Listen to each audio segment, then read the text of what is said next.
I'm David Knight with InfoWars Nightly News.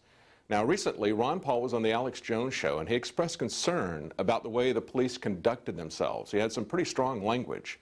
He called it martial law, and we agree. Governments are supposed to protect our liberties.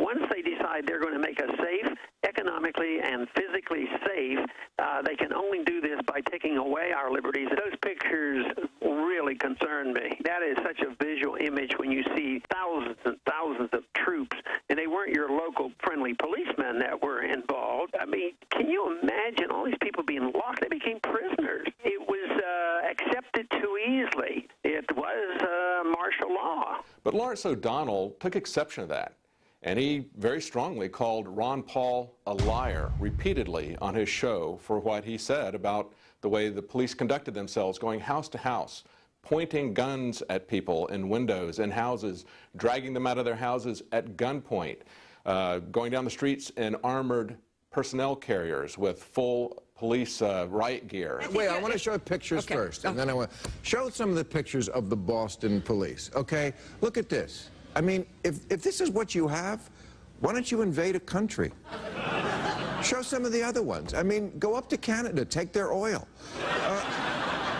Look at these. These are half-tracks. I don't care what you might want to call it, an urban assault vehicle, but this country is becoming a police state, and it is very troubling to me. We believe that's very excessive. We believe that that is setting a template for martial law to be gradually eased in, and so does Ron Paul. But Lawrence O'Donnell called him a liar. He said from the very beginning to say that this was forced is a lie, that the governor was just simply telling people to shelter in place, and it was a suggestion. Police don't need warrants. Families thrown out of their homes at gunpoint to be searched without probable cause. No guns were pointed at any families. What a vile lie. There were no tanks, and there were no police pointing their weapons at innocent citizens. Well, when the government points a gun at you and suggests that you do something, we call that force. And they may call it something else, but they're just playing with semantics. We wanted to add to the pictures that people have already seen, pictures that were already there when Lawrence O'Donnell called Ron Paul a liar. So we sent Dan Badandi to interview residents and tell us what they experienced during this excessive manhunt. And here are those interviews. A cop pointed his gun at me, and then they called SWAT in, and then SWAT came and picked me up by a shield, and they threw me in the back of a car and then dropped me off in the middle of Newton. So they dropped you off in the middle of nowhere, and what time of night was that? What time was that, like 5? Yeah, broad daylight. Just dropped me off, took me out of the cuffs, and told me to walk. And when they put the cuffs on you, did they read you your Miranda rights? Nope. So you were unlawfully detained from being on public property? Yeah. Did they ask to search your house? They told me they wouldn't have searched the house. So they didn't ask you, they just told you? They told me they weren't coming in to search. And did they command you to leave your home? They told us we had to leave, yes. One thing I was very, very upset about is that when we were leaving here, the lights were on in the house, TVs, you know, and back door, they had gone the back door down my basement. And they told me, I said, let me just close all my doors and lock up. And they said, no, they would do it. I came home. Back door was open. This is hours now later. Back door was open, front door was open, basement door was open. Lights were on, TVs were on. No one did anything. So they basically left your house unsecured, but the doors wide open where nobody was home? Yes, they did. And you say there's bullet holes in your car here? Yes, this is a bullet hole here. Are they going to try that quick? And there's a bullet hole here. It shot out the window on the side there. And in my car, there's a bullet hole, as you can see. I don't know where it is. Maybe it's in the car somewhere. I have no idea. But the back window's blown out and the side window's blown out. What they did, they disrupted this entire world for a day. We initially got a report from the police department that it was voluntary searches, but then after talking to the residents, we found out that they weren't asking if they could have permission to enter homes. They were just forcefully entering people's homes to search. So did they knock at your door or just walk in? They knocked the door, but you know, I mean, the door, they almost push the door through them. I mean, And did they ask you to search your home at all, or they just did it? they just did it. You know, they just came in and they're going through. And did they command you to leave your home? Yes. We left, and they say, let's lock the doors. And they say, no, we'll take care of it. We'll lock your doors and everything. We came home midnight, and everything was open.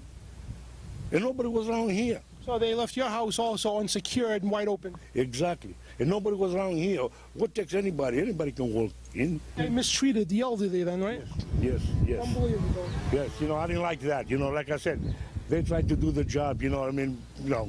But on this point here, I got very upset, very upset. And, did they ask to search your house, or they just searched it? They wanted to search the house, but my grandma said nobody was in there, and then they proceeded to ask my grandma for my uncle lives upstairs, and the house is a deadbolt, and my grandma said, no, there's no one up there. I didn't hear anyone go up the stairs, but they still made her give the house key and unlocked it with that key and searched upstairs and all the way up to the attic. Well, they didn't want to give the key back, but they ended up giving the key back. My grandma, they did.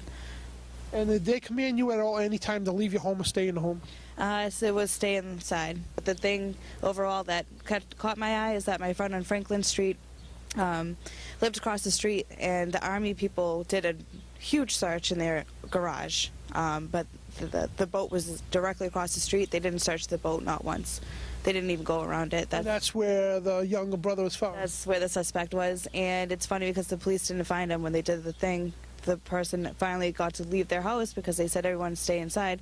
He left his house and saw the blood on the boat. We, had to go through multiple checkpoints. We were searched ourselves. Other journalists on the scene were told to lay on the ground as they were searched. So it was a very, very touchy, very intense situation to be in. Matter of fact, when we woke up, a big shootout that was done from over here and over. It was look like a Vietnam, so those guns that were going left and right. Yeah, all your neighbors' houses got hit. Oh, we did Mine too. We got a stone door. They passed my stone door The other doors are and the door going upstairs. Yeah. There was a broken thing. If they would put 4 more feet on this side, Yeah. they would have get me in my bedroom. Oh, Yeah. nice when you're sleeping, too. Were guns pointed at you any time, and did they tell you to put your hands up in the air or anything? Not me, but my boyfriend. So your boyfriend had his hands up in the air and they were searching him? Yes, because he came out to check his diesel on the back of his truck. They were pretty much right here in front of my house, and they were just shooting down that direction. That went on for a couple minutes, and then there were 2 more booms, with the last one just really lighting the entire neighborhood up. It shook the house, set off all the car alarms. And did they make you put your hands up? When we came out, we put our hands up and they searched us, but other than that, we just walked down. And did they ask you at all to search you? Yeah, they asked. They told us that they were going to be searching us.